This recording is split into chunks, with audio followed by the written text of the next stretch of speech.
Nanded municipal corporation इंतज़ामिया ने शहर से कचरा जमा करने के काम पर निगरानी रखने के लिए स्कैनिफाई कोड का नया निज़ाम बनाया है। इस सिस्टम के तहत अब हर घर पर स्कैन कोड बोर्ड नस्ब किया जाएगा। घंटा गाड़ी के जरिए घर घर जाकर कूड़ा उठाने का काम किया जाता है। ताहम शहरियों को शिकायत है कि इलाके और घर के करीब का कचरा नहीं उठाया जाता, इसलिए नांदेड़ में कचरे को जमा करने वालों पर काबू पाने के लिए स्कैनिफाई कोड प्रोग्राम नाफिज किया जा रहा है। ये इक़दाम आज से शुरू किया गया है और शहर के तकरीबन 1.5 लाख मकानात पर स्कैन कोड लगाने का मंसूबा है। ये जानकारी नांदेड़ म्यूनसिपल कॉरपोरेशन के कमिश्नर डॉक्टर महेश कुमार डोईफोड़े ने दी है।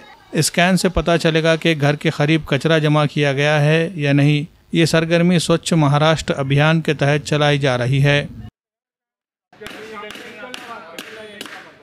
और मियारी तालीमी इदारा NSB सीनियर कॉलेज में BA, BSc और BCom में दाखिलों का सिलसिला जारी है। यहाँ पर उर्दू मीडियम के तलबा के लिए ग्रेजुएशन में उर्दू बहैसियत मजमून इख्तियारी ऑप्शनल और बहैसियत ज़बान दुअम सेकेंड लैंग्वेज इख्तियार करने की सहूलत दस्तियाब है। वसी व अरीज़ इमारत में तजुर्बेकार असातिज़ा तदरीसी खिदमात अंजाम दे रहे हैं। कॉलेज की लाइब्रेरी में बिलखुसूस शोबे उर्दू से मुफ्त किताबें हासिल की जा सकती है।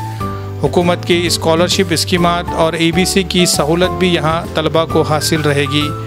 जदीद टेक्नोलॉजी से आरास्ता ICT हॉल और डिजिटल बोर्ड कंप्यूटर से आरास्ता लैंग्वेज लैब, तलबा के लिए NCC और NSS की सहूलत, तालिबात के लिए मुख्तसर मुद्दती कोर्सेस जैसे मेहंदी, फैशन डिज़ाइनिंग वगैरह, UPSC और MPSC की कोचिंग की सहूलत भी दस्तियाब है। तलबा की दिलचस्पी को देखते हुए वसी व अरीज़ खेल का मैदान भी है।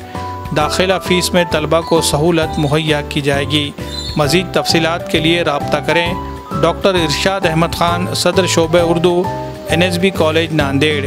Mobile number 9922043593। महापालिकेच्या घनकचरा व्यवस्थापन विभागामार्फत शहरामध्ये आणि घरामध्ये जो कचरा घनकचरा संकलित केला जातो त्यामध्ये कचरा संकलन आणि वाहतुकीची मॉनिटरिंग करायची महापालिकेची आत्ता सध्या सिस्टीम कोणत्याही पद्धतीची नव्हती।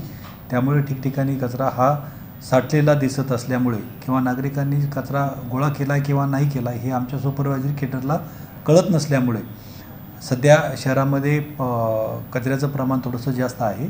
तर त्याला उपाय म्हणून कचऱ्यावरती आपण ICT बेस्ड मॉनिटरिंग सिस्टीम ही आपल्याला उपलब्ध करून देण्यात आलेली आहे।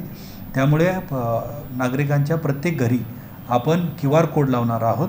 त्या QR कोडमध्ये आपला जो घंटागाडी कर्मचारी आहे तो आपला जो घरातील कचरा आहे तो संकलित करत असताना त्या QR कोडचं स्कॅन करणार आहे आणि आपल्या घरामधला कचरा स्कॅन कलेक्ट झालेला आहे हे आम्हाला ऑफिसमध्येही या सिस्टीमद्वारे कळणार आहे। त्यामुळे चांगल्या पद्धतीचं सुपरविजन होणार आहे आणि जास्तीत जास्त कचरा हा घरातून उचलला जाईल। त्यासोबतच या QR कोडमध्ये नागरिकांनाही त्यांची घंटागाडी किती वेळात येऊ शकेल किंवा त्यांच्याकडे येणारी घंटागाडी किती मीटर अंतरावरती आहे याची सुद्धा माहिती मोबाईल ॲपद्वारे मिळणार आहे। त्यामुळे नागरिकांनाही कचरा देण्यासाठी तयारीत राहता येईल। त्यासोबत आमच्या कर्मचाऱ्यांनीही आपला कचरा संकलित केलेला आहे।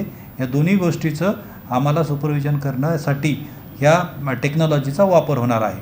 तरी नागरिकांना आव्हान आहे की आमचे महानगरपालिकेचे जे एजन्सी आहे त्यांच्यामार्फत हे QR कोड लावण्यात येणार आहे। त्यांचा QR कोड लावण्याचा उद्देश हा फक्त आपल्या घरातील कचरा संकलनाचा आहे। त्या व्यतिरिक्त महापालिकेने कुठलीही माहिती गोळा करत नाहीयेत।